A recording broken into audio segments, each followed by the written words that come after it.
vous avez droit de savoir. Bonjour, bonsoir mes chers profi-hommes, profi-dames, profi-filles, profi-gars et tous les fidèles de www.congoconnexiontv.com. Encore et toujours avec les vôtres, le Profi de Montréal, l'ambassadeur de la presse congolaise à l'Amérique du Nord, qui vous salue partout où vous êtes connectés présentement à travers votre émission Vous avez droit de savoir. Un grand plaisir, mesdames et messieurs, car je vais partager mon micro ce soir avec l'honorable Serge Ouelo, député combattant élu à 2011. Mais après 3 à 4 mois, Serge Ouelo était invalidé au Parlement pour des raisons que vous vous posez des questions. Là, je vous demande de rester avec nous. Après la pause, votre émission Vous avez le droit de savoir va commencer avec votre invité que vous aimez, que vous avez choisi, Serge Ouelo, l'honorable.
Que ce soir je vais rencontrer Serge Ouelo, Tobé Tane Masolo. Serge Ouelo, bonsoir.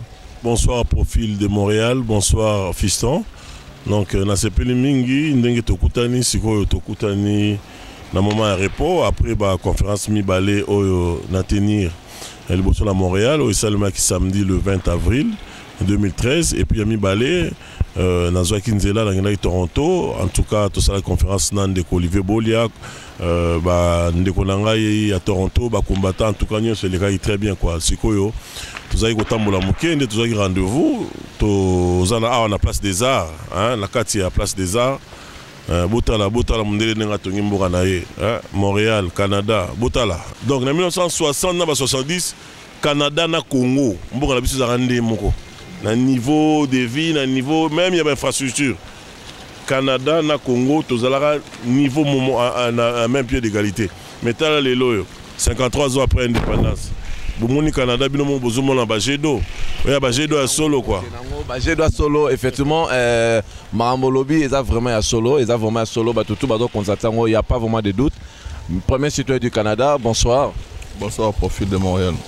Ça fait plaisir, on a vraiment qui est toujours côté honorable, là c'est vraiment qui a amitié et tout à la rare amitié quoi. Ouais. Honorable Serge Ouelo Azama Sananga depuis très longtemps. Donc à Koto pour la conférence naïe, bon, je suis toujours à côté de lui, hein, toujours comme d'habitude. Merci beaucoup, premier citoyen du Canada, honorable là, je pense que Tom est un peu plongé. Le Robert Lobi et G2 et Zalia Nassimadoma, ils ont plongé pendant Mamamboka. Serge Ouelo, ça fait très longtemps que tu as Serge Ouelo à Canada, tu as Serge Ouelo à Roya, mais à Zoya. Et par rapport à Maramna Lekinakin, et on a appris que Serge Ouelo, Bakanke Bilo Ranzoto, Yango Moabi, mais été supplié au moins au ministère des Affaires étrangères pour au moins Kobima Congo. Et c'est pourquoi Ozoa Batin Belé, qu'est-ce qui s'est passé pour Ozoa sortir Nayo, M. Babike au Kimele à partir à Brazzaville, Ndepo Komabaroto. Expliquez qu'est-ce qui s'est passé, est-ce que Obima qui d'une manière légale, dans l'aéroport, aux vraiment avion, Nayo, na passeport, Nayo Congolais, oui, Awato, et moi, problème est avec avant Obima. Bon, ngai Kobima Nanga ezalaki na mikakatano. Mikakatano pourquoi na o bayebiti nga nazaka déjà fiché na ba service ya Congo. Avant même koya na Congo kolongwa Canada pour na fanda ki pe muke na Londres puis na Kinshasa. Déjà histoire ya onenge boyebi na défi ki Paul Kagame, le lokuteza 1 an jour pour jour. Donc 1 an plus 1 parce que ça a un certain 24 avril 2006. na Montréal. Les autres le 25 avril. Donc, ils ont événement moko oyo et propulsant à Makassi. Alors, déjà, il y a un certain activiste, un certain combattant à Kriti. Et non seulement ça, rôle on a joué qui peut mener à Papa Tshisekedi, oyebi jour à prestation de serment naye na joué qui rôle clé dans qui peut mener naye jour à prestation de serment naye ngai olenga ko ina dio mindonga la net organisaka et sous supervision il y a porte-parole et puis d'état cabinet Albert Moleka bisom to organisera biloko la nyonso. Alors service il y a monsieur Kabila, service à renseignement na koma qui déjà fiché qui les éléments moko makasi kobi malangai na bimaki na nzela ya beach na 2h du matin. Donc na robeta banzela katite po na refungola te quoi parce que ya on a lobby ba combattant ou ba rozon à Kinshasa il faut ba contacter biso tous en bango ensemble tous ça la synergie ensemble de manière à ce que yo bikaka mboka monde bakanga babi baluku na nzela. Donc tu croyais que Boza quand même dans la même lignée parce que tout le monde est exemple tu bien adossé que YPA ou Ezaka m'employé. Babi baluku na za grand combattant. Babi grand combattant to bundine pendant la campagne à risque depuis ba RLTV m'embelé. Donc nzela ya bima babi même nzela ngape na bima quoi. Système car ya aux en somme balété trop côté la détail quoi. Mais au moni ngalaza j'aime rester moi. Hein, j'aime rester moi. Député honorable, ça me dit absolument rien. Tu peux être grand tout en restant toi. On a linga kozalanga, là naturel, même dans Kolobalanga, même dans Salalanga. Je garde toujours les mêmes amis quoi. Les amis dans la vie, il faut être fidèle vis-à-vis de ses amis. Serge joué le long Canada, au Banda, Maramou depuis Calais, au combattre Mboka, na Mambo Belé, na ba marche, Maramou surtout aux communauté, aux Alakiwana et puis il y avait un temps même Serge joué le long comme président communauté congolaise, mais ici Maguete, on ne sait pas c'est quoi des raisons, mais quand même on a toujours en tête na Maramou Mingi, qu'on dirige groupe, qu'on a toujours wana, qu'on a toujours parole, Jibayakia ou Serge joué au président Takaye, ça fait toujours du bien. Alors Serge joué nous voulons savoir, bah démarche toute politique, oh yo sala na ba marche, Maramou Kagame et tout ça. Est-ce que vous avez une vision politique pour aujourd'hui ou tu le faisais seulement pour Osalayango et après anticiper ou s'embarquer dans la mamba politique? Nous voulons juste savoir. Pour dire vrai, quand je faisais mon activisme politique, awa, et ça même dans Poto, chaque été dans en Europe, moi j'ai organisé une grande rencontre de Congolais de l'étranger où il y avait les représentants des Congolais, il y a 13 pays. Il y a diaspora bayaka ezalaka na ba hall il y a stade Roi Baudouin ya Belgique na 2007 déjà masalarango parce que moi mon combat oyo c'est vrai il faut moi reconnaître ces ezalaka na bato babanda tu vois non biso to bebisi ba mongo to bebisi ba énergie ti lelo tozo continuer au bebisa et ça a quitté en fait quand j'ai commencé ça même mon action face à Kagame j'avais aucune visée politique parce que je me dis un patriote na yoki ki ba homme d'affaires canadien ba bengisi Kagame ao Kagame ayaka na ba aventure naye parce que c'est un aventurier ayaka na ba propagande naye abimsaki aza sauveur yemtaya atchapé alors qu'il a sacrifié même ses propres frères Tutsi bakufa pour na yazwa occasion à venger tout ça il a été l'un des déclencheurs hein baronde ba bata avion wana moi je peux confirmer o memara birimana ba tant va battre en extrémistes Hutu ba ya ko massacrer donc et puis biso Congo nous sommes un pays hospitalier toyamba bango alors quand j'ai su c'était pas moi, si papa Liévin Kabela, Moudi, comme Wambouji Kabela, expliqué un jour il y a conférence Nanga. Ils allaient dans une initiative. C'était une plateforme où on agir ensemble pour la paix au Congo. Donc, tant que Kagame a une information bimi, l'organisation congolaise au Canada, Tokutanaka, ils ont une stratégie. En tout cas, je félicite Magam Tosalaka. Tout ça, comment on a commission politique, comme les lettres, comme le premier ministre Harper, et comme la raille qui non, Mutuboya Zoya, Aza criminel, tout fundi Kagame, Bayamba été. C'est une réussite. Rappel Harper et Yamba Kagame était, et homme d'affaires. Commission, monsieur Zaki stratégique, on a la commission stratégique. La commission stratégique, il fallait qu'on a 4 volontaires. On va infiltrer ma solo, il y a Kagame Bazal. Je le fais par patriotisme, je le fais par amour du pays. Je ne savais pas que l'Okoana est propulsé à un niveau. Je me suis dit, bon, ça l'a un jour en côté, il fallait y réserver dans le téléphone. Oui, que na compliqué na combo na pour nous réserver. Na ningi le to beta masonné du moi anecdote hein. Ezaki obengi na zu mungongo mais ozomona bato ba organiser même n'appel. Kori moi là ozo sentir que na qui voit une femme rwandaise. Na ngana lo bakina zalaka xénophobe, c'est pas que na linga ba rwandais to ba rwandais té. Na linga ba rwandais na travailler na ba rwandais, j'ai des amis rwandais. Mais le problème est un régime en place oyo ya Kagame ne ngai na telemela rango. Et non, je suis contre tous les rwandais, j'adore les rwandais, j'aime les rwandaises, j'aime c'est nos frères.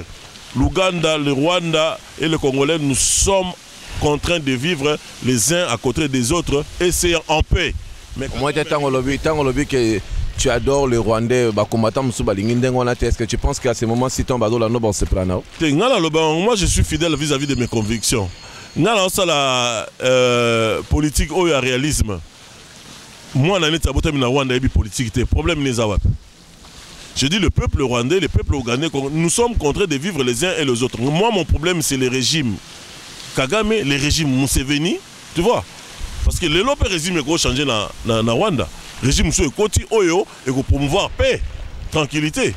Le régime Moussous, il y a un discours dans YBC. J'ai dit aux puissants lobbies financiers et politiques de ce monde, je leur ai dit clairement qu'ils doivent savoir que l'Afrique des Grands Lacs regorge des hommes et des femmes intègres, humanistes, pacifistes et courageux avec qui ils peuvent traiter, travailler main dans la main, traiter et signer des accords win-win, c'est-à-dire gagnant-gagnant, sans que nos bénéfices réciproques puissent être entachés d'une manière ou d'une autre du sang innocent de nos populations.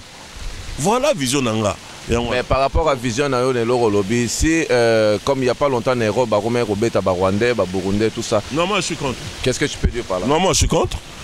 Moi je suis contre. Tu sais, il faut que le responsable, seul le responsable assume. Je suis moi en France, à la France, mais papa et maman ne sont pas rwandais. Azota Molananzela, à qui parle de politique. Parce que Kagame a faire payer toute la nation rwandaise Massoumte. Il y a un gouvernement, tout celui de manière de loin ou de près à participer à un massacre congolais, ils doivent être jugés par la CPI. Non, moi je dis, je suis combattant. Mais je dis que c'est pas au coup d'un Rwandais boyé, au Bani Kobeta Rwandais, c'est insensé. C'est insensé. C'est insensé, honorable Serge Ouelo. Alors, fini un peu l'histoire pour qu'on ferme la parenthèse parce que tu as monté belé, machole belé. Au salaire indéni, nos côtés, on infiltré et tout ça. On a côté, on a hall, les gens hôtel Radisson, où il y a centre-ville, la place d'affaires centre-ville à Montréal. On a hôtel Radisson. Ce côté, on a côté, on a hall. Bon, c'était prévu tout le temps, neuf et une stratégie na carte. Neuf fallait tout côté parce que moi quand on a eu bandi, mam sousou, hein, bon continuer. Na côté na couloir on s'est retrouvé ngamoko. On s'est retrouvé ngamoko, si quoi hôtel mawapi. Au moins il qui non ba Rwandais na ba Rwandais touti, ba tondi wana na couloir. Na ba imaginez ça fait mal hein. C'était la journée on a balingé ba honoré. Président Paul Kagame na université de Sherbrooke, vice-recteur de l'université de Sherbrooke Ayaka pour Alatsa Kagame médaille. Alatsa médaille d'honneur. Il y a un qui est révolté. Non, tant tellement est-ce qu'on solo la nani. Na mona journaliste mon français na bossa lanté comme on a Herman na bossa lanté. Journaliste voilà que tu dans sala police solo na comme na la presse et comme na ça ne connaissance voilà. Tu fais que todo solo la botozo zela. Azaki curieux journaliste. On va journaliste à tout dans la question mais toi tu regardes c'est non. Naza Congolais, il y a une vérité. Naza Congolais, oui, ça, non, le président du pays voisin Zoloba. Mais en échangeant avec ce journaliste, j'ai compris que on s'est retrouvé sur les mêmes zones, quoi. Donc, aux hommes, on a senti qu'il y a apprécié politique, il y a régime, il y a Kigalité, on a peine à apprécier. Si quoi, on a beau s'en un téléphone, on a bengi. Dans le lobby, est-ce que je peux réserver pour la conférence du président Kagame? Oh oui, donnez-moi votre nom. Donc, on appelle ça comme Moroboé, mais on a baxi Ouelo na Kati, na Serge. On a baxi comme Moroboé, et ça, il peut comme Moro là-bas nigérien. A tout Ninga, c'est pas pour par curiosité, je veux juste savoir. Vous êtes de quelle origine? Non, je suis nigérian. Alors, monsieur, c'est bon, il fallait payer $150. Ah, ben, ok, problème, hein. Réserve, moi je veux payer le cash quand je viendrai. Ok, ok. Mais amène votre identité, vos gros taboyété. Voilà, ils qui avant. Tout le monde solo là, tout ça. Autant annoncer que Batoba Kota. Batu se bakoti, corps diplomatique, nyonso, diplomate nyonso au Afrique, il y a beaucoup d'invités qui vont sortir au Congo. Vous imaginez qu'en a Congo biso là. Diplomate camerounais, na mona ambassadeur, le jeune ambassadeur au biso akola la biso la Montréal attend le Sénégal, bon on se bazaki na kati. Sauf babengi ça diplomate congolais, tu vois les entre guillemets. Pas tant bazokota na comme moi na kutani siko na bato service à protocole na petit combo. Oh mais monsieur, ton nom c'est pas ce nom avec lequel nous avons réservé. Moi j'ai dit ah bon? Et bon comme moni où est l'hôtel? Bon moni Serge était. Mais n'a pas si comme moulay mais l'essentiel mon nom il y a un nom et un prénom. Et gars c'est dans bouillon. Ah OK na tche bon noko ba pesinga badge nanga na place au fan. Na kota ce place en au fan des la table moko na biso ke nga moko barwande na barwande bango na bango. Ce qu'on a fanit. Mais journaliste wana am ta 6e sens. Je on a senti que nous avons préparé loko. Herman naza kutu na email na ye. Journaliste wana aye a soufflé na place na fandaki. Est-ce que tu peux venir na télé? Non, ne t'assois pas là. Hein? Tu es seul, ne t'assois pas là. Il y a une place là-bas où c'est réservé pour les journalistes. Et il y a 2 journalistes qui ne sont pas là. Tu vas rester là à mes côtés. Comme ça, on va discuter. Vous avez droit de savoir. Je vais à peu près combien de temps et tant qu'il faut me réagir. Femme là. Non, Kagame. On a zokomate. Tant femme là lobby boy, on a ebissenga bino na Burundi. Une femme là à se mettre en confiance. Si maintenant tu parles Kinyarwanda, moi j'ai dit non, j'entends un tout petit peu mais je ne parle pas. Ah OK, na mon la journaliste on a soufflé dans le toy. Journaliste on a Herman à lobby fait soit peu bavard parce que c'est une Rwandaise. C'est bizarre qu'elle se retrouve à tes côtés. On a dit OK, pas de problème. Alors que dans ton fan dit boy, fille en haut sur la soute de fan na biso, journaliste on aime dans ça travail les sap. Journaliste on a dit kenda yebisa ba photographe, yebisa ba caméraman, à lobby surveiller ces messieurs. Parce que journaliste c'est la sensation. Obi que tant ton fan dit na zaïku na sac nanga na ba identité nanga. Tant fan dit boy, total ni na miso. Kagame Koti. Tant Kagame Koti, Kagame comme demi-dieu chez les Tutsis. Kagame tant Koti, bon, nazo bisoke. Bah, bon, télé, osa la choisi. Ngape na jouer, ngape na bête la Kagame maboko. Parce qu'il y a infiltration. Na télé ma pe na bêta ma, eh, bah, zobini la yé, donc bah tout. Yopo, obini pe. Ngape la bina. Na bina quoi? Infiltration. Est-ce qu'on danse ni obina yé? Ba danse na bango na ko, ba na danse te bango folklore, ndoule ba éviter ba na rien. Ba wande ba na rien. Folklore. Bon, bah la danse. Bah, Betty, bah, biloko, wana, moule, bah, petit côté, na yo pour Betty. On a choisi. Mais, au lingi Kaboul. Vous comprenez? Donc, on a détendu, bon, solo la bon, j'aime ça, au fait. Le Fandi, pas, président Fandi. Moko, ce on a Monique, to beteli na maboko. Nathalie, bo, total, na journaliste. On s'est parlé à demi-mot, de Balobaka. Obi ke ayebelo non ça te ngape nebelo ça te na tuneka na monsieur Herman c'est quand les bons moments yokaye donc c'est pas là des mimos. Écoutez, aujourd'hui on va lui décerner une médaille hein. Il n'aura pas d'autre choix après ça il doit monter sur le podium pour faire son speech et là écoutez tu fais ce que tu as à faire hein. C'était comme ça on a dit OK Master Zuige. Par contre, lui, ça ne savait pas ce que toi tu pensais d'abord. À santé, que Moutoyo a un saplan. Pas dans ce sac, ok, n'a pas si adresse, adresse, phone, si m'arrivait quelque chose, vous comprenez? Si m'arrivait quelque chose, talaboy. On a comment même une petite lettre comme testament, on dit maté. Si m'arrivait quelque chose pour le Congo, Loba a témoigné qu'il y avait un certain Serge Ouelo, il n'a pas su accepter mensonge grossier, il y a président Paul Kagame, au nom il y a 6 millions de morts. On appelle ça un numéro nanga tout ça banine. Attends, on va toucher à Fandi.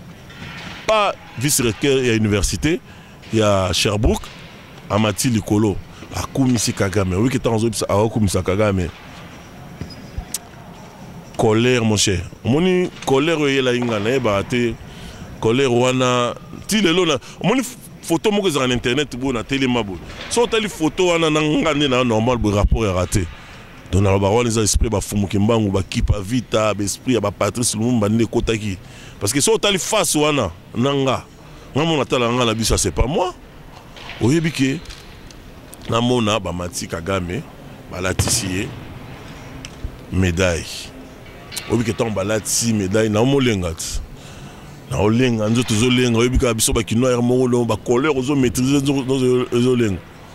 Kagame, ce qu'autant, Mati na podium. Si on attend un matin à podium, pour y aller en anglais, non? Thank you Montréal, tout ça, bandi. On a télémi. Tant on a télémi. On a salé un pas, deux pas dans autre tambour là. En fait, personne ne pouvait imaginer que des guélos comme personne, parce que Kagame c'est un héros. Et les industriels canadiens, nord-américains, bazakiwana.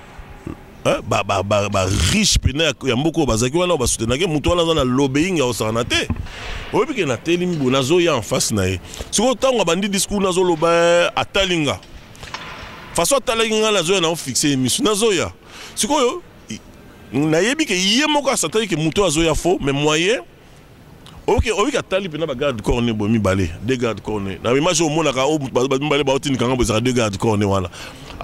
Tant que ça discours na moni atali garde corps ba garde corps ba comprendre mais yé moko comprendre que muto yo azoya mais à continuer na yé mon nazo na fixer mission na fixer mutu na kuma dépa ya Kagame batu bakasi ko ka mutu moko ya protocole organisation na nataki bien veston na bika Kagame obike ki wana na ba donc voix bimala ganga Kagame atika okad atiki Kagame tu n'es qu'un criminel. Tu portes dans tes mains le sang de 5 millions de Congolais. Le Congo va te juger. Vive le Congo. Vive. Si on a le film, nous avons journalistes, on a le fait déjà à Batou. Ba photo. Dans le lobby, les journalistes, ils ont photo, ba caméra. Donc, tchac, tchac, tchac. Oui, tu sais, Batou, ils ont qui tant. Image au moment où on a TV, on a image à Souka. Donc, dans le lobby, permettez-moi. Tu sais, permettez-moi, les grands de ce monde peuvent prendre même, permettez-moi, même un chien va lever à un président. Kagame me tremblait devant moi. Mon bateau, mon bobo batumabé, bozara mitif batumabé. Et belé, baboma batu belé. Donc, à ce moment-là, donc, Mouto Rose en a plein. Il tremblait devant moi comme un enfant. Nde bagarde quand on est m'balé baillé. Tant bagarde quand on est m'balé baillé. Baillé la maman, hein? Moraillé pas. A bousculer nga. Na bousculé, au pays na bousculé. Bah agent GRC. GRC de yakana. Pas tout le monde a agent GRC na ba agent de sécurité hôtel. Nde ba quota. Tant ba yé ba comment qui sont 5, sont 6. Pas ba plaqué au sol. GRC blague terre. Moi Simoko, des GRC na 2 agents de hôtel. Parce que ba bima wapi. Parce que salle pagaille ya osarnaté. Batu batelemi midele batelemi Kagame olenga boye obike ba plaqué ngoso na telemi na tali ba homme d'affaires na tcheka mkuno labi na tali ba homme d'affaires l'action ngabi pourquoi devez-vous passer un criminel pour un justicier de ba telemi singa tant ba telemi singa na au moins ba bimisa ko ta porte na zongi kota sima kota kiti nanga ngala laissez-moi m'asseoir voilà bango bazo kanganga bazonga sikoyo image obomonaka. Moi si mon bon la photo là moi si sikoyo tant ba otindi kanga moi si mon gachebo c'est ya fille wana na lobby ba tina ki espionner nga so mon na ba image en fille mo ba chaka boye tout mo boye yende ba so sikoyo tant lobby ndengwana ba na zozo nga pona fana place za ba otindi kanga fille wana ganga lobby je ne les connais pas yango mon na ba image chabo je ne les connais pas sikoyo tant ba zongi singa sikoyo mo ba bimisanga porte simezala kité ngala bango na dégâts ko na bato na sima na zonga sikoyo image bato bazala nango na zonga deuxième fois pour aussi na Kagame ndeta na zonga boy na zoya bazo timkanga le bagarde ya porte il y a bagarde à hôtel musu ba ki ba kanganga nde bomona ba image ba bimisanga eza na Dailymotion sobeti Dailymotion Serge Ouelo face à Paul Kagame Dailymotion hein, numéro 2 parce qu'ils a 1 2 3 Serge Ouelo face à Kagame numéro 2 obi ke dans ba zwinga nde ba eko voilà na mitiki déjà donc mission accomplie au fait na mitiki na nzoto voilà si j'aime le Congo vive le Congo. En 2011 Serge Ouelo après 3 à 4 mois si je ne me trompe pas dans le parlement Serge Ouelo Bâti au Libanda. Bâti Serge Ouelo Libanda. Et nous voulons savoir Serge Ouelo, avant tout, Serge Ouelo, avant Okendekin, au docteur Kachala, aux Aguinaye. Et nous voulons savoir quelle transition au Salami expliqué sur transition en Salami au Tikaye au Komana Martin Faoulou. Et là, on a qui est extraordinaire ou différence entre les deux politiciens ou à cause peut-être lead pour Nayoto, exemple pour Nayo ou bien préférence pour Nayo. Donc, pourquoi au Tikaki docteur Kachala pour Okomana Martin Faoulou. Transition en Salamaki dit à quoi? Nous voulons savoir. Malgré Babimi Sangana dans le Parlement de manière arbitraire. So qui le na Kinshasa bakino baloba babangayo babangaye basa l'élection mususu to lakisa bango nga kutu bagombe ba masina oza ba circonscription te benga nga balobi honorable yakata awato lakisa bango ke oganyaki pour dire que bango bakanisa ke ba longola ngai et olali sanga nzoka et populsanga wana za ba erreur c'est erreur de jugement. Et puis, on a gagné à Bango, on a fondé l'union parlementaire, on a gagné à procès. On a gagné titre parlementaire, immunité, et puis, bazo qui a négocié, ma solo moussous. Donc, on est bon. Au lobby, pour la Urek, c'est vrai. J'ai beaucoup de respect à mon grand frère, Dr Oscar Kachala. Pourquoi? Parce que j'ai beaucoup appris à ses côtés. C'est une des éminences grises. Il y a Congo Tozanango.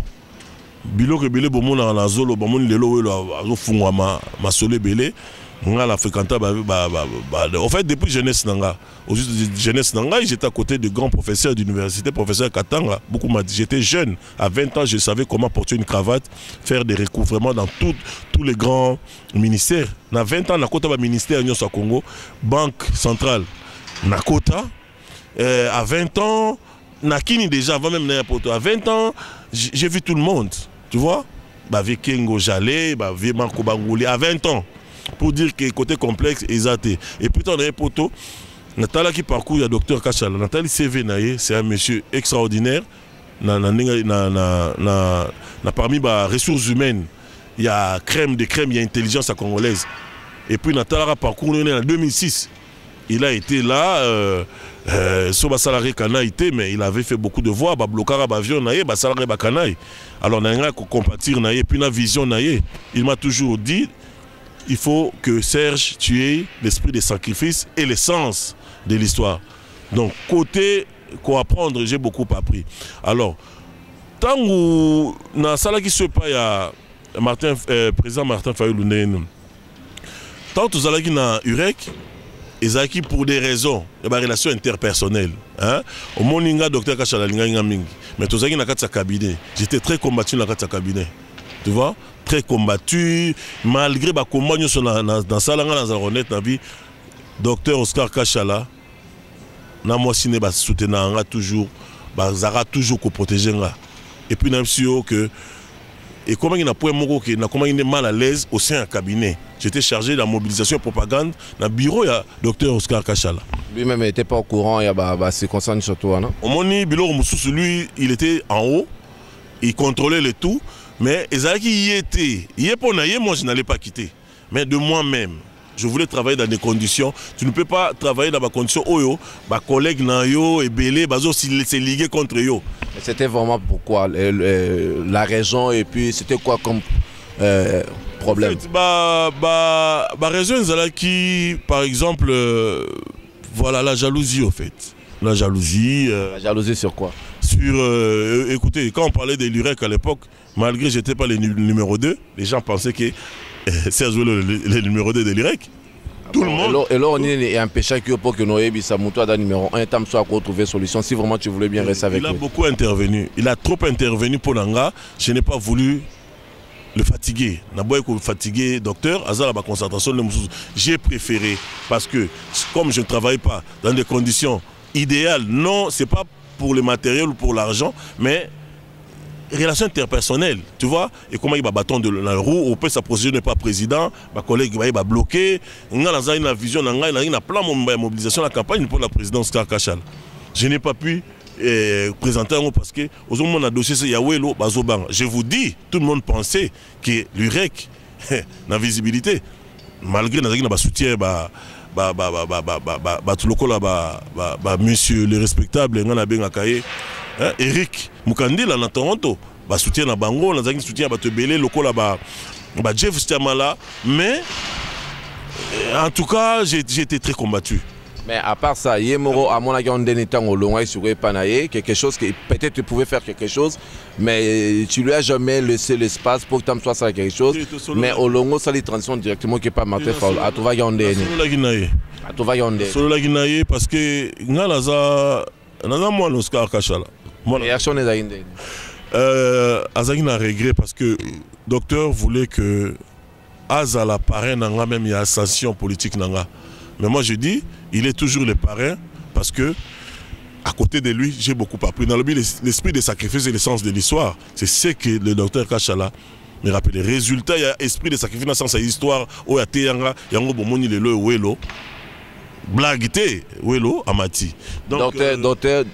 Docteur Kachala, en 2006, Adaki, peut-être si je ne me trompe pas, les 3 premiers, Adaki Wana, mais en 2011, il s'est retrouvé, je ne sais même pas où, et Adaki vraiment comme nul, je peux dire, peut-être le mot est trop fort, mais Adaki vraiment très loin, et puis tout le monde qui est même jour à serment, il y a Georges Kabila, il était là aussi parmi Batoubaki pour nous soutenir. Et quelles sont tes impressions, Lélo, par rapport à Yamoutou Ozo, Bakada, le rôle apparaît Nayo, mais jour où il y a serment présent Georges Kabila, il était là présent, ça a prouvé qu'Abane peut soutenir. Et puis il s'est reculé très loin par rapport à Masolo, à politique. Et l'Union Komona, est-ce que c'est pas une autre réaction de gros années par rapport à ça? Non, par rapport à moi, je ne suis plus, avant j'étais un des voix autorisées, hein? Une de voix autorisée à UREC à l'époque.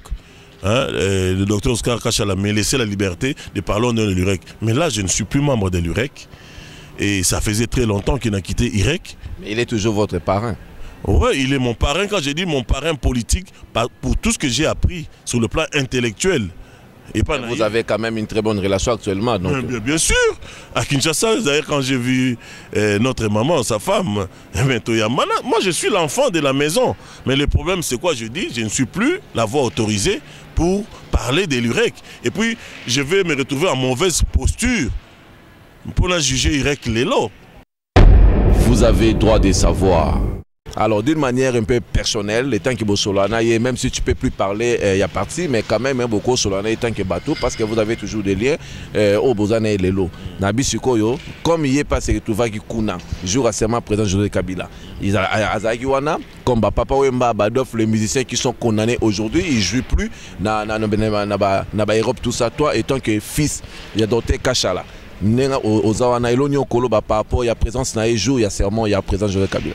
Le politique, le combat du Congo, c'est un combat multidimensionnel, multiforme et à multiples facettes. Hein? Tout ce que je peux dire, au moins il la TV, au moins la TV, bon, ils ont politique. Tu vois, politique, comprends bien ce que je répète. Combat à Congo, ils ont multidimensionnel, multiforme, à multiples facettes. Ne pensez pas que tous ceux-là qui sont à côté de M. Kabila, qui sont avec eux. Donc, laissons... Mais moi, je ne suis pas de l'UREC pour répondre. Je dis que, je ne suis pas de l'UREC. Dans le lobby qui est au travail avec un docteur, ça faisait longtemps. Mais j'ai dit que la question de Tuninga, pour se retrouver avec le lobby, le combat du Congo, c'est un combat multidimensionnel à multiples facettes. Tu comprends? Moi, je suis là, Kagame Maboko. Soki kaki ezala ki na salaki action wana teta na telemi na beteli maboko et soki ka wana bozi image ke we la beteli Kagame maboko bolinga botetenga nani au trésor bolinga bopandrenga awa, tu comprends? Mais na kota ki na beteli maboko non bah tu me soupe bazala wana ils sont condamnés aujourd'hui mal vie dans c'est-à-dire que tam soupe bazala bon pour la président José Kabila. Moi je peux pas répondre na place à Batou mais na ngina bisoka ki Batou nyo sauter. Quand ça a sauté, on va la Kabila Maboko, on dit Bazana, on a la Kagame Maboko avant Kota, mais Nazan la Kagame. na suika wana. Serge Ouelo, nous sommes très contents. Serge Ouelo, ça la campagne est belle. Serge Ouelo, tango élection et bimi na l'année la conférence nayo au lobby que papa Etienne Tshisekedi abane Robenga mon fils et jusqu'aujourd'hui abenga ro fils alingaro mingi. Tu as passé beaucoup de temps et pas naïe. Au passé, je pense que moi intimité entre bino, on a vu ça même dans la image. C'est joué le monsieur Etienne Tshisekedi dans le bagi, mutumote a qui na parlement, mais c'est joué le qui na parlement. Au PC réponse mo bolobi que au même là on ngambulelo. Mais dans l'année qu'on a conférence au lobby que ceux qui bokene na parlement effectivement boyoka qui mais botuna qui est plan B et qui dans vieux abimisa plan B T. Au lobby plan B. Tuna qui est, moi tuna papa Tshisekedi parle plan B T. Non, na lobby na fani nazo zela plan B, nazo ki plan B T. Ozoki plan B T. Alors là on est même bino bo qui na parlement et dans qui selon ba règlement d'ordre ya parti ndé même bino to et dans qui parce que bokene ega. Bon, na linga ko ça la mo différence mo boy. Président Etienne Tshisekedi à l'Obara boy. À lobby j'annule les législatives. Parce que na lingi peut-être zo tato solo là. C'est-à-dire que Moutoumota Kende, oh, toi, tu as Moutou Pan. Dans le lobby que Tshisekedi dans le lobby, j'annule les législatives. Qui veut dire quoi d'après vous? Cela veut dire, quand on dit j'annule les législatives, ce sont des mots. Moi, je dis que Tshisekedi dans le lobby, que je demande à mes députés de ne pas entrer. Tshisekedi avait dit j'annule les législatives. Voilà les appoints Moko. Deuxième point. Moi, je suis membre, membre, il y a UDPS. Dans un membre UDPS, dans un membre, il y a SID. SID dans UDPS, c'est un parti allié. Donc, on était des partis, nous sommes des partis amis Tissikoyo. Donc, SID, c'est un parti autonome. C'est un parti qui a ses organes. Nous avons un congrès, nous avons un conseil national et nous avons un bureau national où il y a le gouvernement et un parti. Alors, tant que président Etienne Tshisekedi Alobi, j'annule. Je dis bien, Tshisekedi Alobi jamais beaucoup taté. Pour voilà yom to lobi on peut n'aura pas le baro. Ya chicha loba qui beaucoup taté. Ya chicha loba qui bola qui sanga image moko Tshisekedi Alobi beaucoup taté. Na maître batu nyos. Mais annulé on a d'après yo Jean Ondé. Non, yo on a lobi té. Beaucoup ta mais lui il a annulé. C'est là, no to qui malem mais. Bola qui sanga image o Tshisekedi Alobi na ebisi bino beaucoup taté. Mais ngana ebisi bino phrase au président. Moi j'étais là à la maison ce jour-là, à lobby que j'annule. UDPS, c'est un parti ami. Tu comprends? C'est un parti ami. Bissotoza, parti à Sikal. Et SID est créé il y a à peine 3 ans. 3 ans seulement. UDPS, c'est celle plus de 20 ans. Mais est-ce que un peu j'annule ou non? Pesanga, parce qu'on a expliqué, à lobby que j'annule les législatives. Point. Malgré cela, ceux qui sont kota, tu as kota mbala mongo to lobi oh non. To kota. To salara 1 mois avant to kota. Dans le but to salaka 1 mois avant to kota. Et puis 1 mois on to fani boyete. To sala 2 fois à 2 reprises to sala conclave na RLTV. On a parti à SID ou bien Bino Toubodaki. Et ba parti allié. Il y a UDPS. Ba parti allié UDPS biso ba parti belé wana ba MRPCR ba Fabus Poela ba tebelé to sali conclave il y a 3 jours to sali conclave il y a 3 jours wana je vous dis la vérité ba combattant musupe UDPS ba yaki po biso to sala na polele ya kukute ya obuma valentin to bi bon to ba na repeser le pour dans le contre et au côté to banana na ba argument que ce to quotité et au sali surtout c'est banda ba pour et le contre, je vous dis légèrement ba pour ya okota et le kaki. Ça vous ne savez pas. Sur base de quoi? Sur base de lobby que en politique c'est comme la chasse. Soke bokila, atozo zelanzoko. Soka ngisi mbili ki otika été. Ba lobby en politique il faut savoir conserver la petite parcelle du pouvoir en attendant d'enquérir d'autres. Ok? Et puis, nous nous sommes dit, Toko Tate, tu peux faire deadline, 1 mois et demi. Sur Toko Tite, peut-être, tu es là, clairement, on est resté pendant 1 mois et demi. Tout de suite monté que c'est beaucoup quantité et aux alaboy. Alors, suite en annonce de la partie, il y a parlé de la part de M. Tshisekedi. Suite aux annonces de la partie, il y a Bissonyonso, DPTP dynamique, Tshisekedi président. Hein, ils ont une plateforme, auto soutenir le président, la présidence. Dans la vérité, tous élus 1 mois et demi. Alors, le cadre est à partir de Bissonyonso. Vous êtes un parti indépendant. Organe, il y a parti parce qu'il y a parti discipline, il y a parti PE et Zalaka. Conseil national et Salemi. Conseil national et Salemi pour débattre sur les Kamuyokota non Kotate. Conseil national et Sali pour Nabango Balobi. En tout cas, Toza de cœur avec le président Etienne Tshisekedi Mulumba, mais le député Nabiso, et la première fois décidé. Écoute ça, le député na l'Assemblée nationale. Liboso Martin, à Kotaka, Liboso, comme député Zara Lokola, Yemoko. Mais première fois ici, écoute ça, 3 députés. Balobi, Bafandi Sabisobo, Conseil national et Sangani, donc c'est le bureau national, na banane. Balobi, Biso to lever option, au nom et discipline de la partie, Bokota. Mais à seule condition. Sobo Koti. Ce Bokoti, vous devez faire la différence. La seule différence, c'est Bokota, pour continuer. Combat la vérité des urnes, nakati à parlement. Tolingi to mona bino nakati. Bozo micro, bozo estrade. Bo expliquer au peuple congolais. Parce que dans le but, il y a une communication. Mais vous avez une minorité, l'on est bon à vous. Oui, dans le but, Kosala. Et ça, les lelo masumunyo c'est comme 40 députés wana bakota parce que so biso to kota te MLC linga kota parce que biso to za UDPS fac so biso to kota te MLC linga kota MLC za parti et ça te que la présidente c'est que dans le bas qui dit MLC kota te parce que vous confondez certaines choses. Opposition to za 4 groupes parlementaires en opposition. UDPS fac, MLC allié, UNC à Caméré et allié. Naba libéraux centristes il y a Moussa Diamouissi Bakengo mot d'ordre ça ne concernait pas le MLC. Jean-Pierre Bemba il sait qu'il va député Neba Kota Vital Kamera il sait qu'il va député Neba Kota et toi Kengo il sait qu'il va député Neba Kota bon biso IDP c'est fac tu as quarantaine surtout Kota a été. Tu vois, parce que tu vas vraiment confondre. Mais Serge aussi. C'est là, tu as quarantaine. Pour beaucoup ça tu as 40-43. Moi, beaucoup tâté. Ça ne concernait pas. Le MLC, oui, on peut MLC. Tu as là mot d'ordre à président Jean-Pierre Bemba.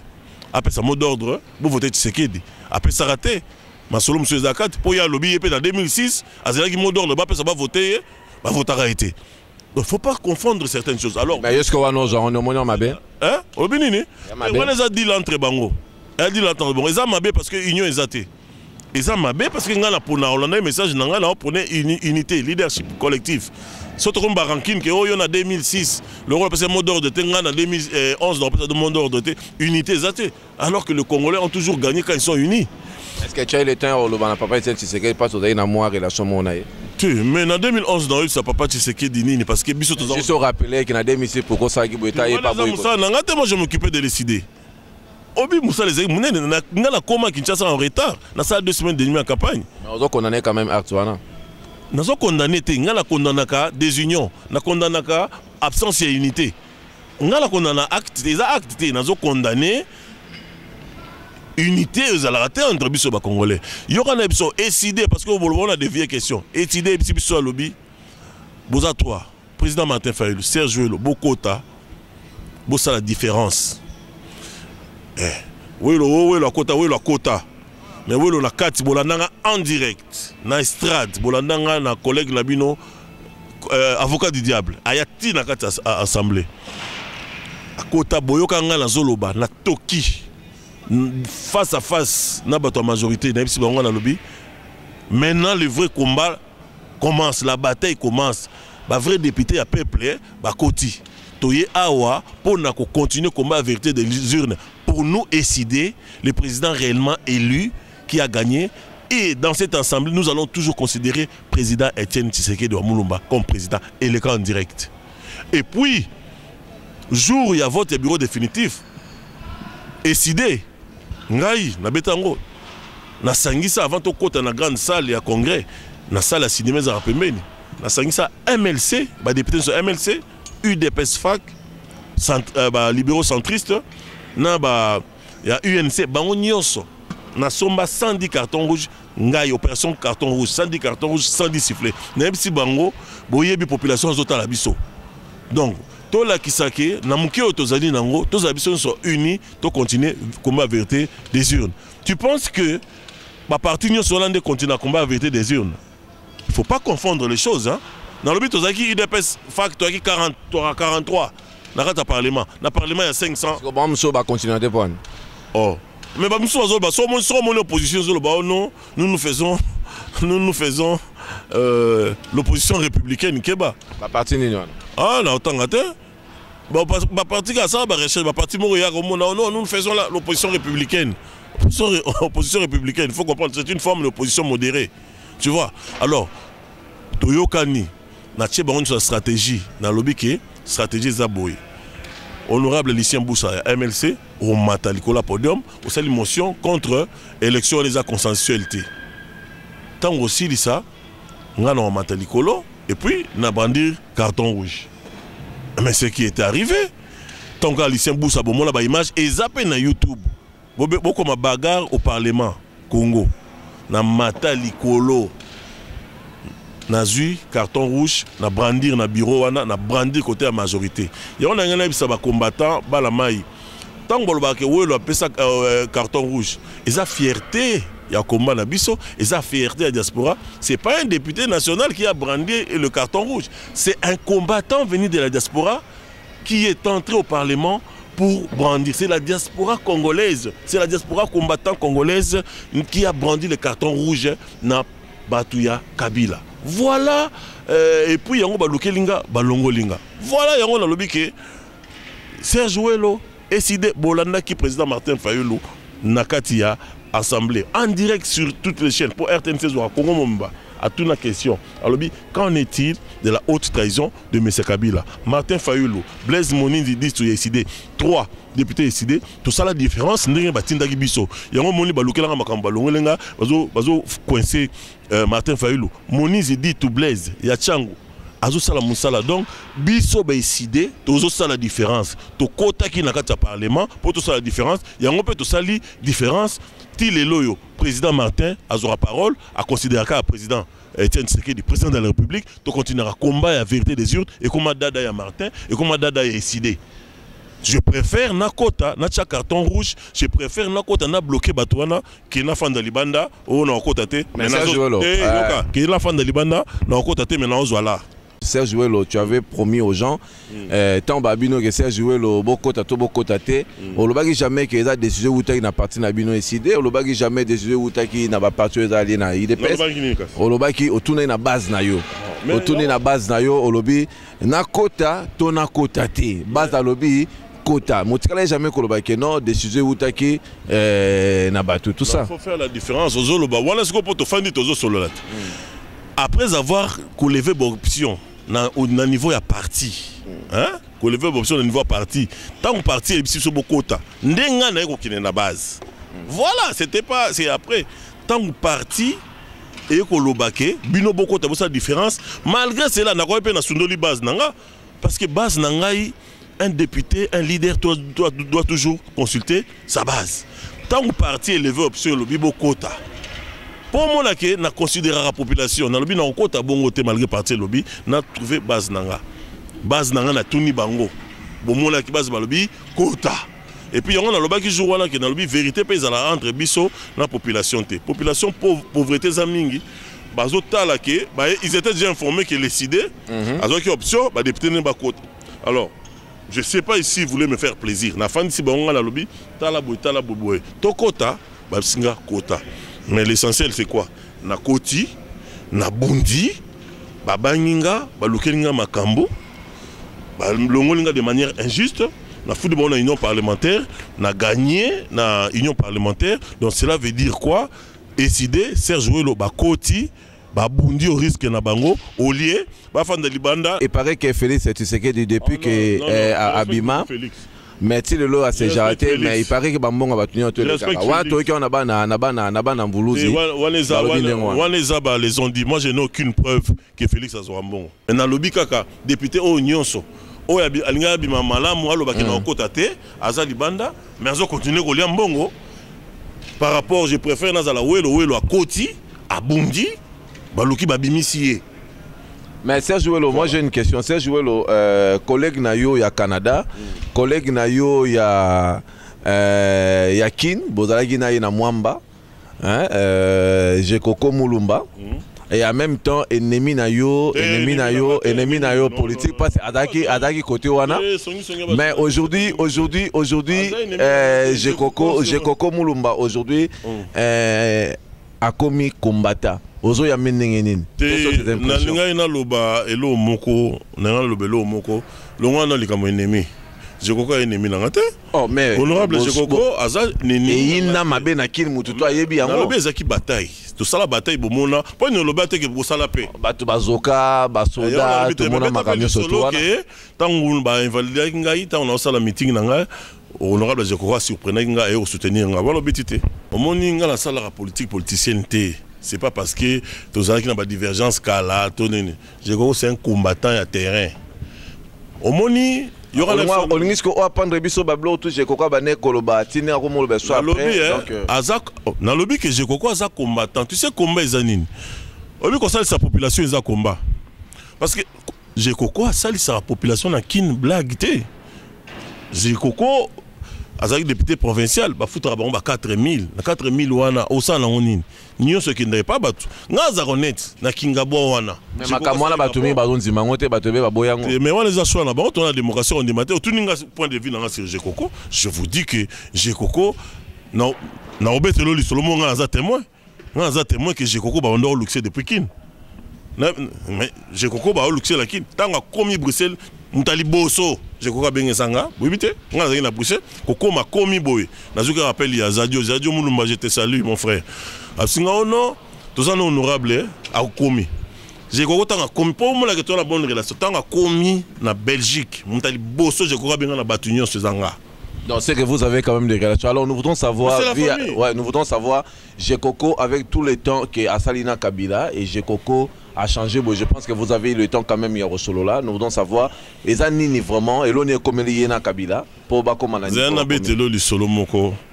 Na sabino peut-être bo kanisa que Jekoko na Jekoko za na danger à solo. Eza loko moko boye bana diaspora batikala wa mona ngote. Nangiringiri ezaki na vie moko boya ya 94 ans, 94 ans.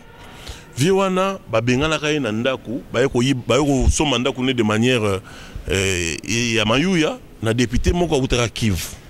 Li solo eza exclusivité pour na betango nulle part. Hein? Li solo eza exclusivité na betango nulle part.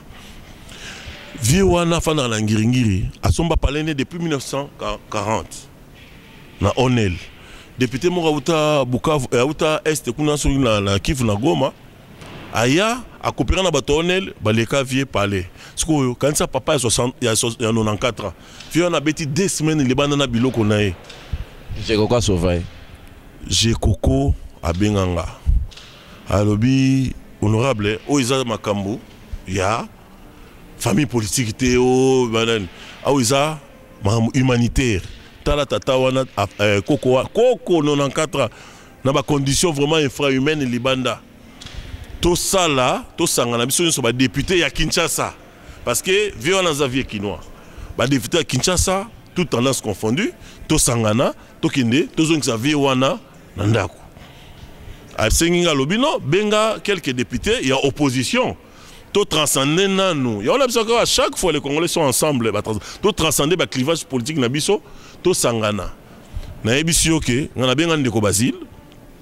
aye na benga honorable ndeko Basile oazaki le plus élu à Kinshasa na bengi honorable Jean-Jacques Mutwale toke tokuta na biso sur na bandal et exclusivité na zobeta donc na ina la kisa mamna lo ba combattant bo comprendre nango na bosa na jour ngo tenga kuna na voiture na Jekoko alobi tika voiture tokota na jeep à Jekoko Nganaye, Jean-Jacques Moutoile Baye, Bandeko Basile Baye, Tokutana Rakuna, Yorana Tangelo, honorable Jekoko, Francis Kalombo, Wivin Moleka, Jolie Kenda, Zakari Bababaz, yo bano copé on a bani surtout dans vie politique on a population ngo wapi eloko yo zwanga te na biso ki na bito kutani to kozete donc effectivement même ata mais politique exact na lobby hein j'ai quoi insister j'ai quoi après ça qui ligne de conduite pour la diaspora bato ba mona mamde mususu c'est autant yo biko kuna bokutana ki yo zwanga te masolo ba o mo banzelo zo ki ne simba te nazo expliquer bien na lobby que j'ai quoi lobby que tozo ki pe makambo ya famille politique te to ki ne ko sauver nde balobara soki ndaku na bino moto ezopela to bomana mboto sima to bagarre na sima na ebisio ke tata ya 94 ans 2 semaines libanda na mbula congolais député mora wuti soki wapi aye Amélie papa wana muta ko sauver azate Jekoko mutabandaka dossier wana Jekoko azala besoin ya renfort atali a lobby parmi ba député les plus populaires à Kinshasa abenga pena ba député ya majorité na oyo ya biso ya peuple tu vois tous arabes biso ensemble pour te dire que ngana laksa na développer leur moko to commettre kuna to fandi le rôle ba massa tozo causer te bakomo musuanga talinga to kutana boyeza te to koza pété ba image za na kin to koza te donc objectif ezaki moko sauver les soldats là les papas là de 94 ans toye toyaki kosa camarade te ngana soldats na ndeko Jekoko na soldats ndeko Basile na Jean-Jacques Moutoile mamususu on ezaka lo yenga groupe kara mais objectif ezalaki to suivre wana to négocier na député wana azongi tant to ken na police et pas kuna et pas ya colonel Seguin to fanda sikoyo pour to libérer ba koko ya vie wana député wana kangisa ki bango to koma wana to kota ngai na Jekoko na ba député wana mususu to kota na kati ya salle balingelaki Jekoko boule na bomba ngote balingelaki boule ni balingelaki ba kanga Jekoko po mutabanda makambo so yazaki muta majorité nde baloba wana obike to fanda boye namuna colonel wana zui parole oh non cette histoire c'est l'honorable Jekoko mutabandango siko moni yana ndengete ba colonel la biso musu ba yipe loate pona bango de mutaza na immunité ezaka ba députés nationaux wala nga déjà ba se invalidé kinga pe hein siko tant comme ma immunité oh non on voit les députés ici certains d'entre vous ont l'immunité mais l'auteur de cette histoire c'est l'honorable Jekoko comme il est député provincial et il n'a pas l'immunité, on va l'attendre sur PV ici. Donc, on va kangager Jekoko wana. On a la parole. On a la parole. Monsieur le colonel, s'il vous plaît, colonel, il faut lire la loi. Un député provincial a l'immunité à niveau national. Vous ne pouvez pas entendre l'honorable Jekoko ici. Vous comprenez? Pour l'honorable Jekoko, bengi avocat nae, il y a un journal officiel. Ne ba vérifier ba moniquer donc ndé nazolo ba ke ba mbila bazaki libanda kaka ce colonel asali PV bu bazu Jekoko ngana telema na lobité Jekoko a rotika la awate bako kanga Jekoko te pour Jekoko a député wala ngama immunité eza souté obi tanga immunité na tanga comme ba député musutu o ba longwa tanga comme immunité et comme kaka oh welo nazoet na so libanda coin oh honorable Jekoko la banane ah na tanga ba kombote te lobby pour mon niveau ba courage na biso ngaku na ka invalidé nazaki na droit wana te mais niveau na zotia la ba mutu marasi tu comprends ngala ici ba ngala lobby mutu omeka aussi ma honorable Jekoko awa azate parce que na immunité nationale ya on ngana loba et puis to kende to yo zo dossier wana bakangi na soir nango bon bala mai mususu bazaka ba député ya ba na otanga ko moté ya ba nani le kaki ba yaki kaka wana na ba leader d'opinion mususu ba yaki wana ta ko ma immunité ko ezeka wana zo boka so libanda quoi et après c'est quoi suka ndeni poto poser la question et suki to bimi tango sili to bimi bana wana ba libérer bango na butu ba libérer na butu koko na bango azongi leso nzanini ta to silani to koti na jeep ngana honorable Jekoko to kene pa nae c'est pas na Gombe alobi honorable to solo là mais faut mon attendre to bimaki ezala ndenga na nanité bato basala succès za ngana Jekoko na ba député wana tout na kin tant to bimi boye Jekoko Moniere nga pe koto to bima la population Jekoko azama mnazolo babo tunaye population la na ba député nyo soto tozaki ona population la ngara na Jekoko oyebi ke nga na beta boto na Jekoko to ganga full na beta le peuple d'abord pour les ongisi Tshisekedi président na ebiso ke full donc oyebi ke jour wana full na boy kaka Jekoko azu Moniere abalusi wana bambila batelemi bambila pire batelemi wana to simana Jekoko boto beti bo Jekoko asimbi abalusi aboki le peuple d'abord bon peut bazong si Tshisekedi président to bouja ngiringi population boy ti Jekoko to yokota d'abord ça lango te to mi kota rompa ki panza la ka abi mon cher biso bana kingabo to mystique au monde to lié bango nyonso wana za entre guillemets to ke na parler na ye lo solama de sukutu ba lamba to pema to zana zadio mulumba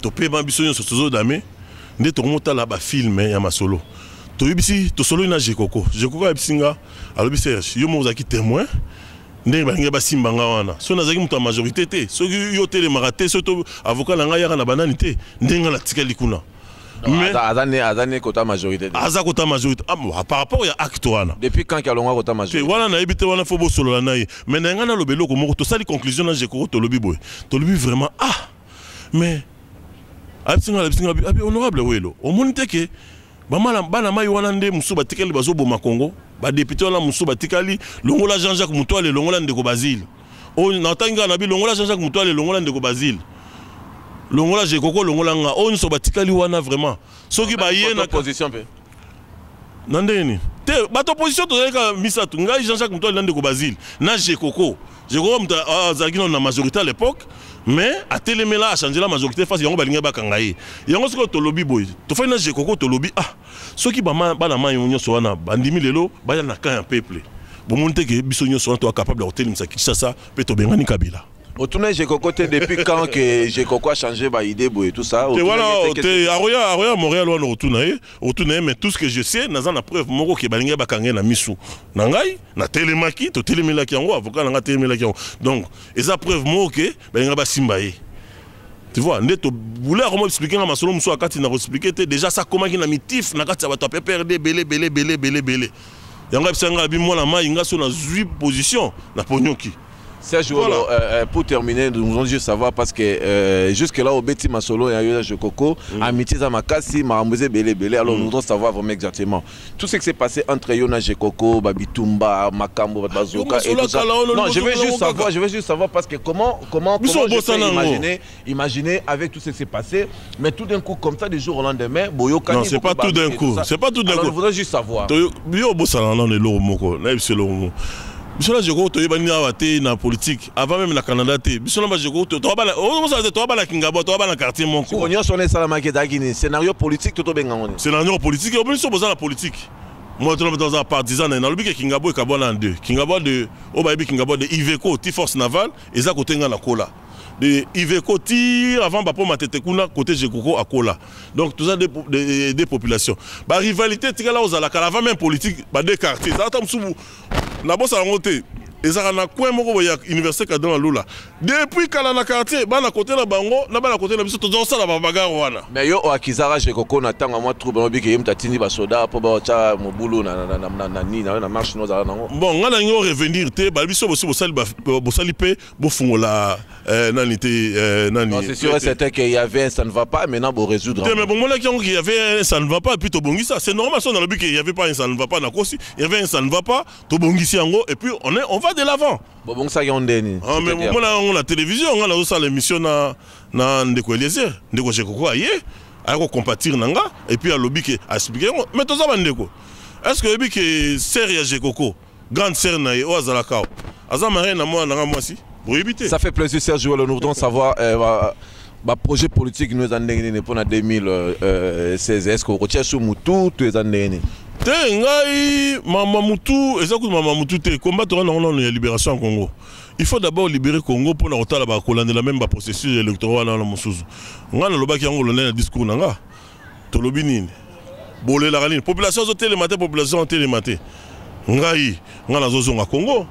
Je dis que na zozonga na oyo ba bengaka les 198 techniques, il y a lutte non violente. Le dialogue est bientôt, vous pensez ni pour l'Ouest, vous pour tout contre parce que Batuming, l'opposition, Baboui Nabangango, et puis diaspora Pezoboya. Quelles sont tes impressions? Dans le Binga Makambouzan, il y a libération. Moi, ils ont la libération. Au dialogue, unité. Il faut nous libérer Congo. C'est tout ça, tout ça, le dialogue, Nabiso, Banambok. Au ça, le dialogue, Rwandais. Serge Wolo, pour terminer, je vais juste te poser une question parce que Serge Wolo, étant que fils, il y a papa Etienne Tshisekedi, bon, pas ça va bon moment je pense que Oyebié, parce que tout à l'heure, autant ça différence entre docteur Kachala et puis Namate Faoulono. Donc ça va Serge Wolo. D'après yo, Elo Nyozomo na lelo na vision politique, il y avait Titi, na maramio tout l'équipe vision politique parce que premièrement, vous avez un parlement. Bovandi,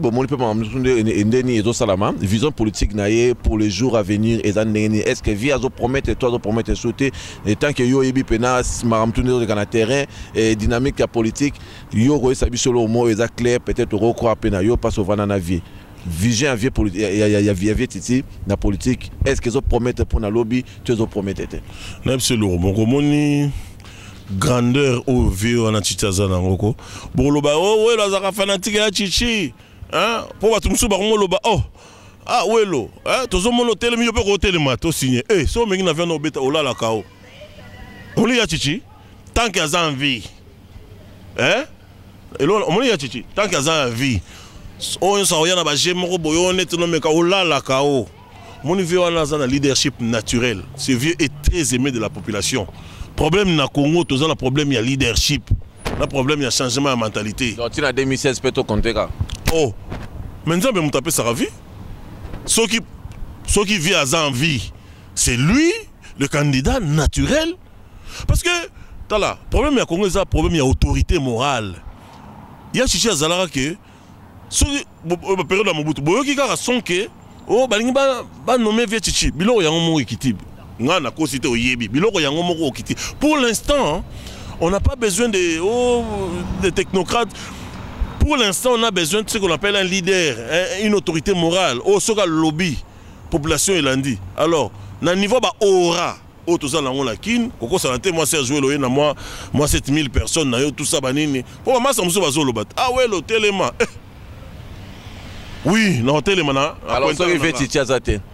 T'as sauvé Titi là. Et bon va leader basé. Mais le bon Martin Fayulu. Bazali bon biso mo va Serge Welo. Nazalit. Et bon on a 60 millions il y a Congolais Zate. Ba Congolais Bazali. Mais tant que le vieux est vivant, c'est lui azana aura o so meki msuba mekaka auto que nous ça là tout ça dans le cours de leadership de l'opposition. Les ba on se bazonga on a kenda ki banani wana. Oh yo yebi. Oh mais ça ils sont gana éviter mais tout ça vous avez le droit de savoir banani wana. La boy songi. Banani. Alors mot de la fin c'est jouer le poteau clôturé. Mot de la fin ezali boy peuple congolais peuple la diaspora bon mon corps surtout ba combattant tout cas végétarien. Et là on a remarqué comment on a tika qui combien va vedette. Nandeni. Tant mutazu caméra na sali à lobby banini. Donc mututé comme ka soit caméra tchebo comme combattant. Combattant pour ne pas oublier s'il te plaît relation aux on a ba combattant na danger. Mais on massa nangat. Ah on a Canada ba combattant baza ba massa nangai. Mais ba on va ba combat na tout. Ba massa nangai bo relation ni avec mes amis. Végétarien, lobela on aussi comme mutu toi sali combat na ye pour ko mo ko invalider pe batu pe na combat pe komi ko invalider batu na combat mambo ebele oh bo alongwe combattant oh bo avandi oh bo batu tout baza ba combattant na bisa bino lo moko oh Kabila atini mbongo à combattre à corrompre combattant bo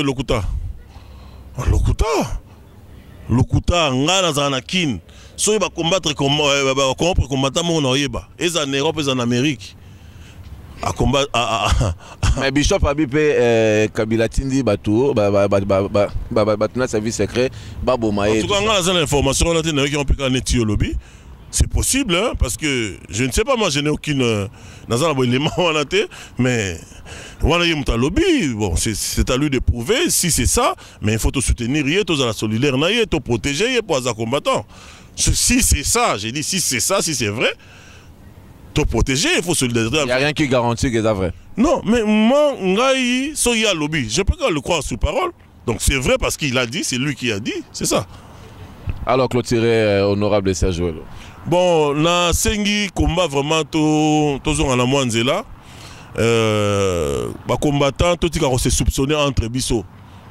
Oh boy aleki mbongo. Oh boy aleki mbongo te. Combattant mo tali mbongo uta Kinshasa. Moi je peux vous rassurer. Combattant mo te uta mbongo na Kinshasa. Na biso lo moko, la fungole lo moko. Fongola. Il pas pesa yo mbongo boy. Ah, tenga, pourquoi non, pourquoi mes arana nous copé sa mongo te, pourquoi on a le courage voilà pas concevoir qu'il n'a pas pesa le mongo, par contre chango na mutute, pourquoi mes arana wana, porte la so funga, nde batala anga batona boy, nakin. Donc, bako fa na boy te na ba concevoir ka ki to pesa mutona mbongo. Pour ba que je dis, tu sais l'opposition, tu sais la résistance, c'est un état d'esprit. Nathalie ba combattant, combat, résistance et un état d'esprit. Ça veut dire que résistant na esprit, si opposant au état d'esprit, bah quand yelo ata 1 million boba pesio. Bah comment bah yé bah en fait, bah toi na bah compara bah tout bah yé bah qui bah lui oh yo ata to pesi 1 million. Aza opposant tellement dans la chair et dans l'esprit, ah mais la biso là na biso. Donc mieux vaut topé ça yété. Na Sabino lo moko. Pour la première fois na Sabino, profil de Montréal. Hein, na beta qu'il solo to zaki na Babi Makumbi. Tozalaki na Nestor Lukusa, tozalaki na Théo Kabongo, tozalaki na Jean-Louis Ekofo Bolangala, Falanga, tozalaki na Patrick Madi, tozalaki na Alain Bantouna, tozalaki na Sarkozy Barco, JC Mbouyi, tozalaki na ye, tozalaki na Bamasa Nyoso ba Gabi Onokoko, tozalaki na Alfred Mpasi, tozalaki na Bamasa Nanga yo tokol ensemble, na fungola bango loro moko.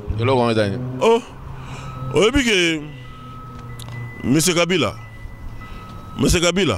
batu bakina kuta na ye ba proche na ye oh biso tozo souffrir. On va intervenir te biso tozo souffrir.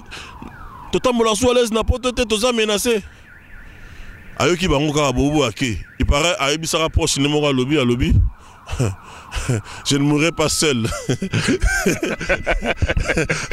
Pour moi que les combattants continuent, c'est leur affaire. Serge Velo, merci beaucoup, ça fait plaisir d'accepter l'invitation à Bisso, nous sommes très contents. Merci beaucoup. Nous sommes vraiment très contents. Alors mesdames et messieurs, là nous sommes à la fin avec Serge Velo, nous sommes à plein centre-ville. Ottawa. Hydro-Québec, merci pour l'accueil. Jojo Moko, le sénateur, merci pour l'accueil. Maman Stagnos et na Toronto. Olivier Bolia, grand frère là propre, Milo Milex, hein? Aimé Tumba. Merci. Nandenge Boyamba inga na Toronto. Siko nazo betalanga Bella. Bella na Royal Londres na kutana mo krekese. Hein? Esprit de guerre, na kutana na Aimé Kabangu, na kutana na Général Aigle Alidor. Kabangu, colonel.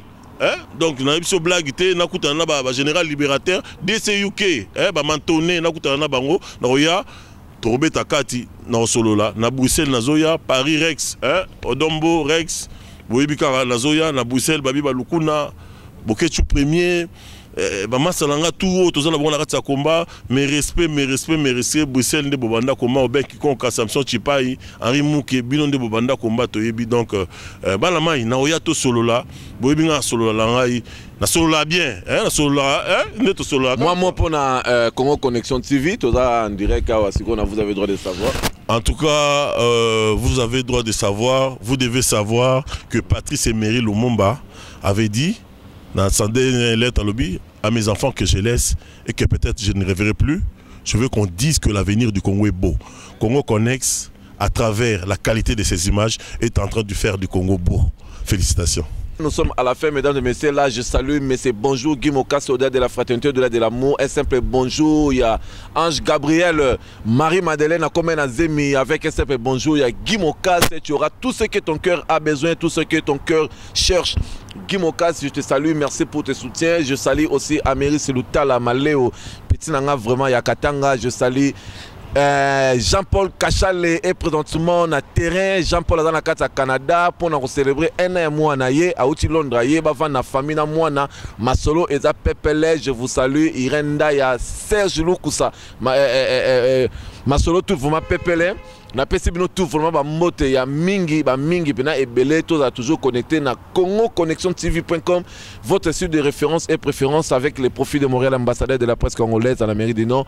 Personne ne sera dessus et non plus confondu. Bambota Tona Aimé qui Dimbu, Gibadjo, Bilimboui, Gabi Lubang, les représentants de tous les bancs à Kitambo, Claude Kiba, Salon Kilabel, JP Kossi, les parrains de la mode canadienne. Je vous signale que, mesdames et messieurs, émission Oyedala qui est filmée par 1080, le Votokumona, l'homme qui sait bien manipuler, configurer l'appareil, marque Sony 1080 Full HD, je précise.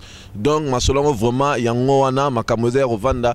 Tout ce qu'il y a trop, mesdames et messieurs, émission Zagina Bino, je finis avec vous et j'aurai aussi le plaisir, Yaozana Bino prochainement, na CongoConnectionTV.com. Au revoir.